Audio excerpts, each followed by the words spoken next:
जय मसीह की प्रिय भाइयों बहन, प्रभु यीशु का हम धन्यवाद करते हैं आज के एक नए दिन, उसकी उपस्थिति, उसकी सामर्थ और सारी आशीषों के लिए। हमारा परमेश्वर आज भी हम सबको अपनी आशीषों में आगे लिए चल रहा है। हम उसकी भेड़ों के समान उसके पीछे पीछे चलें और प्रभु की महिमा अपने जीवन से करते हुए उसकी सेवा में रात दिन परमेश्वर के साथ बने रहें और हमारे जीवन उसकी महिमा का सबसे बड़ा कारण बन सकें। प्रियो, हम परमेश्वर की वचन से प्रतिदिन हमारी आत्माओं के भोजन के लिए परमेश्वर का वचन एक रोटी के रूप में प्राप्त करते चले आ रहे हैं। हमारा मनन इन दिनों भजन 119 से चल रहा है। आज का हमारा लेटर है 9वां तीर्थ। आइए सबसे पहले वचन को पढ़ते हैं। हे यहोवा, तूने अपने वचन के अनुसार अपने दास के संग भलाई की है। मुझे भली विवेक, शक्ति और ज्ञान दे, क्योंकि मैंने तेरी आज्ञाओं का विश्वास किया है। उससे पहले कि मैं दुखित हुआ, मैं भटकता था, परंतु अब मैं तेरे वचन को मानता हूँ। तू भला है और भला करता भी है। मुझे अपनी विधियां सिखा। अभिमानियों ने तो मेरे विरुद्ध झूठ बात गढ़ी है, परंतु मैं तेरे उपदेशों को पूरे मन से पकड़े रहूंगा। उनका मन मोटा हो गया है, परंतु मैं तेरी व्यवस्था के कारण सुखी हूँ। मुझे जो दुख हुआ वह मेरे लिए भला ही हुआ है, जिससे मैं तेरी विधियों को सीख सकूं। तेरी दी हुई व्यवस्था मेरे लिए हजारों रुपयों और मोहरों से भी उत्तम है। परमेश्वर का धन्यवाद हो बहुत ही एक आशीषित वचन के लिए, और हम सब के लिए एक शानदार मार्गदर्शन परमेश्वर अपने वचन में प्रदान करता है। हम इन वचनों को देखें तो ये पूरी तरह दाऊद के जीवन पर फिट होते हैं कि राजा दाऊद किस तरह अपने विरोधियों का शिकार हुआ, उनका निशाना बना, और उन्होंने क्या क्या उसके खिलाफ नहीं कहा और नहीं किया। और फिर भी राजा दाऊद ने अपने आप को नम्र किया और दीन किया। तो ये चीज हम यहां से सीखते हैं कि जब भी कोई भी हमारा विरोध करता है, इसलिए कि हम परमेश्वर के पीछे चलते हैं, हमारा हथियार हमारी नम्रता है, और हम और अधिक अपने आप को नम्र करें। इसलिए वो कहता है कि तूने अपने वचन के अनुसार अपने दास के साथ भलाई की है। परमेश्वर वचन को सबसे अधिक महत्व देता है, और जो वचन को पकड़े रहते हैं वे परमेश्वर की भलाइयों को देखते हैं। यहां उसने अपने लिए भला विवेक, भली विवेक, शक्ति और ज्ञान मांगा है, ताकि उसकी आज्ञाओं का विश्वास करता रहे। और परमेश्वर ने ये चीज उसे दी है।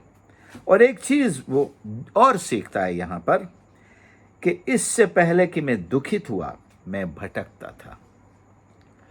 दुखित होने से पहले इंसान भटकता था, और भटकने का, अब ये जरूरी नहीं कि भटकने का रिजल्ट उसका दुख था या उसके भटकने का एक दंड था। ये परमेश्वर ने उसे दुख दिया, परंतु भटकने वाला हर इंसान दुख पाता ही है। परंतु जब वो ये दुख पाता है तो उसको एक नई समझ का एक तरह से सहारा मिलता है, जो परमेश्वर की तरफ से होती है। ज्ञान मिलता है कि भला है, तू भला है और भला करता भी है, और अपनी विधियां सिखाता है। जब हम परमेश्वर के निकट आ जाते हैं, अपना भटकाव छोड़ देते हैं, अपने आप को नम्र और दीन करते हैं, परमेश्वर अपनी शिक्षा हमें प्रदान करता है। उसके दिल का एक और दुख पद 69 में है। अभिमानियों ने तो मेरे विरुद्ध झूठ बात गढ़ी है। राजा दाऊद को भी झूठ का सामना करना पड़ा है। अब इसके पीछे कौन सी कहानी हो सकती है? सारी बातें वचन में भी नहीं है, लेकिन इतिहास और बड़ा है जहाँ पर मिल सकती हैं ये चीज़ें। परंतु फिर भी हर एक चीज़ राजा दाऊद नहीं बताता है वो, लेकिन उसने उन सारी चीज़ों का सामना किया है। अब ये जो भी भजन का लेखक है, उसने अभिमानियों का यानी कि उनके झूठ का शिकार हुआ है। लेकिन क्या सहारा था ऐसे समय में? इसने उनके खिलाफ झूठ का बदला झूठ से नहीं लिया, अभिमान का बदला अभिमान से नहीं लिया, बल्कि नम्रता से दिया, ह्यूमिलिटी से दिया और परमेश्वर के उपदेश को पकड़े रहने से। क्योंकि जब अभिमानियों को हम उनके तरीके से जवाब देंगे तो हम खुद भी परेशान होंगे, शायद सत्यानाश भी हो जाएं। परमेश्वर ऐसे हालात में हमें परमेश्वर पर निर्भर होना सिखाता है, शांत रहना सिखाता है और दीन होना सिखाता है। उनका तो मन मोटा हो गया है और वे परमेश्वर की व्यवस्था को भी नहीं मानते, लेकिन हमारे लिए परमेश्वर की व्यवस्था में सुख है, आनंद है। यदि आप सुख और आनंद ढूंढते हैं तो ये परमेश्वर की व्यवस्था में आपको मिलेगा, परमेश्वर के वचन में मिलेगा, परमेश्वर के उपदेश में मिलेगा, परमेश्वर की विधियों में मिलेगा और परमेश्वर की चेतावनियों में मिलेगा। सीधे सरल शब्दों में परमेश्वर के वचन में मिलेगा। जीवन का सारा सुख, चाहे आत्मिक हो यहां तक कि भौतिक भी हो, परमेश्वर के वचन से मिलता है।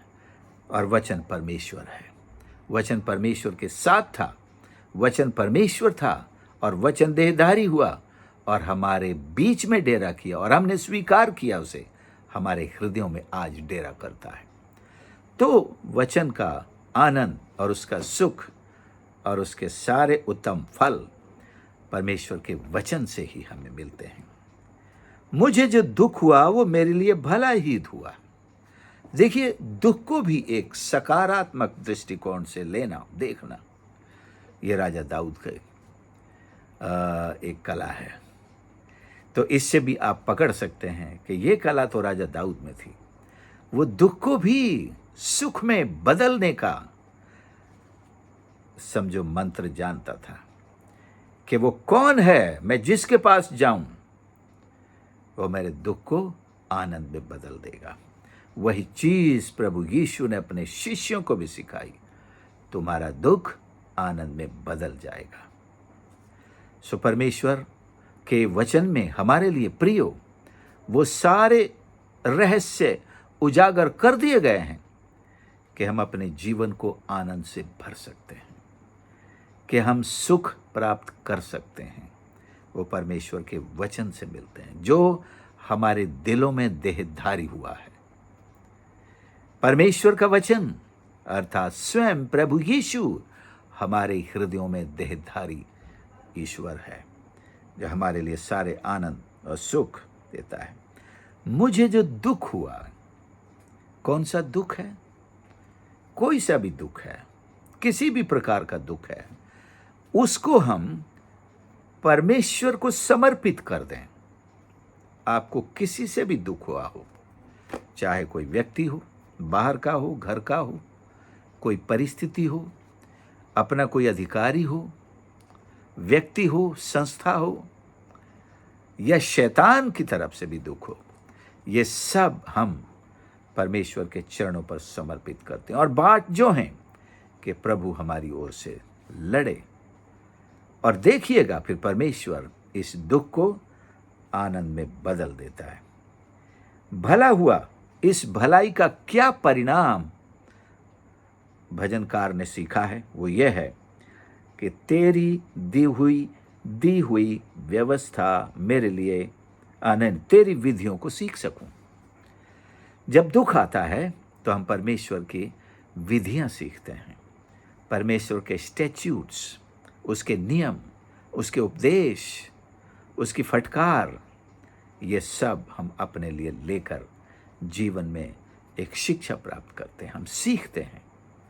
और भजनकार ने दुख में भी शिक्षा पाई है। आप सोचते हैं दुख में तो आदमी सिर्फ कुड़कुड़ाता है, रोता है, ब्लेम करता है और ईश्वर को भी ब्लेम करना नहीं छोड़ता है। तूने मेरे जीवन में ये दुख को क्यों दिया?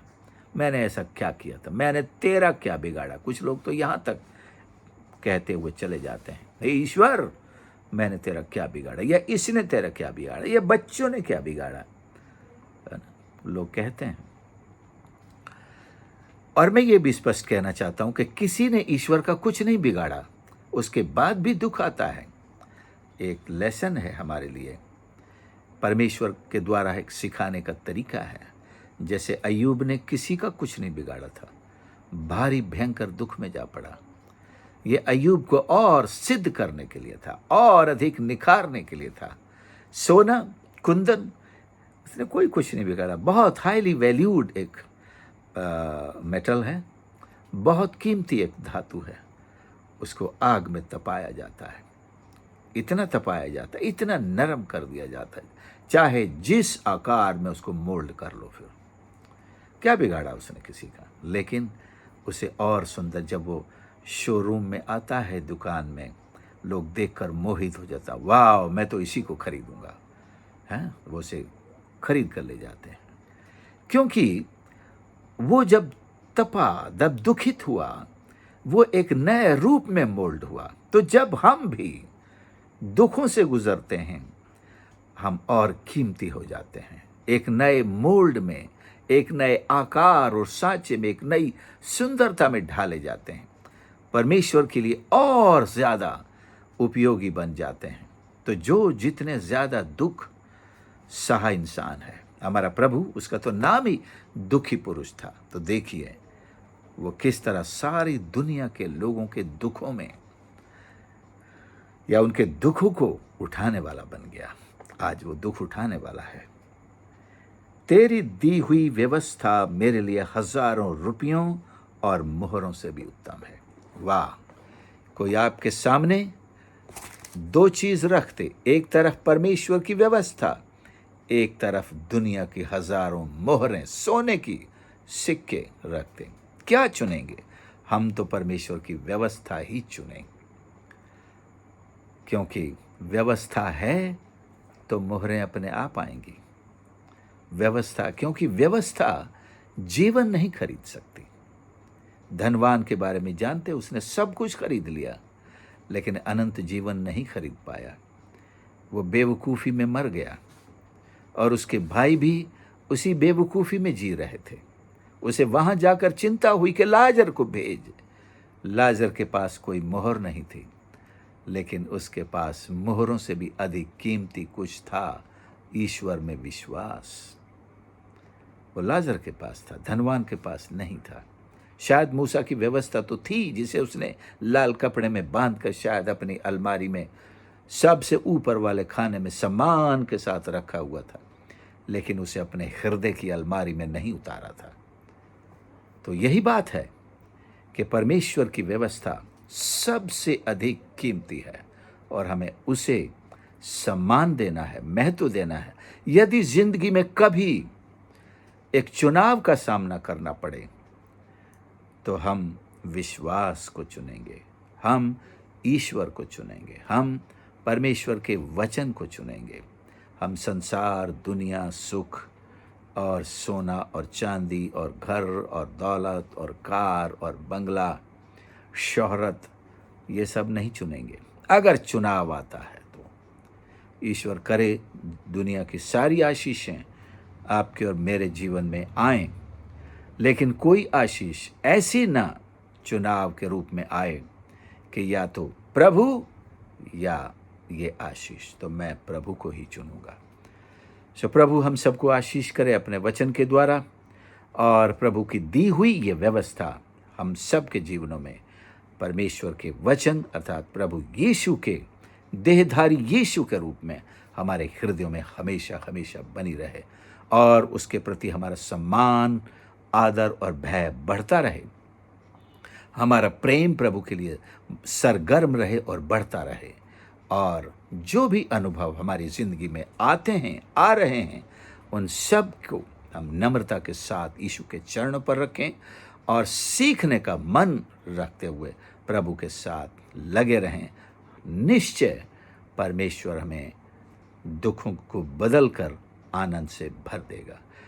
प्रार्थना करेंगे। प्यारे प्रभु हमारे परमेश्वर, धन्यवाद करते हैं आपके इस पवित्र वचन के लिए, जो परमेश्वर आपकी आशीषों के लिए हमें तैयार करता है, हमारी आंखें खोलता है कि परमेश्वर हम अपने जीवन में होने वाले इन सारे अनुभवों की उस छाया में ये देख सकें और अपने आप को आपके चरणों पर नम्रता के लिए, दीनता के लिए समर्पित कर सकें। यहाँ तक कि दुखों में भी परमेश्वर हम आपके प्रति नम्र और दीन बने रहें, उनको भी स्वीकार करें, ताकि उनके बदले में जो आनंद आपने तैयार किया है आप हमें उसमें अगुवाई करें। हर एक सुनने वाले को आशीष कर, उनके परिवारजनों को आशीष दे।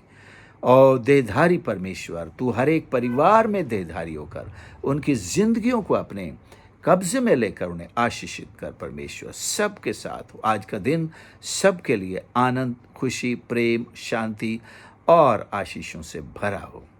धन्यवाद के साथ प्रार्थना प्रभु यीशु के नाम से मांगते हैं, आमीन। हमारा प्रभु आप सबको आशीष करे। आशा करता हूँ आप इन संदेशों को सुन रहे हैं और ज़रूर दूसरों के साथ शेयर करें और इस सेवकाई के लिए प्रार्थना भी करें। और यदि आज तक सब्सक्राइब नहीं किया है तो प्लीज़ बेल आइकन को ज़रूर दबाएं। और प्रभु आप सबके साथ हो, आशीष करें। God bless you.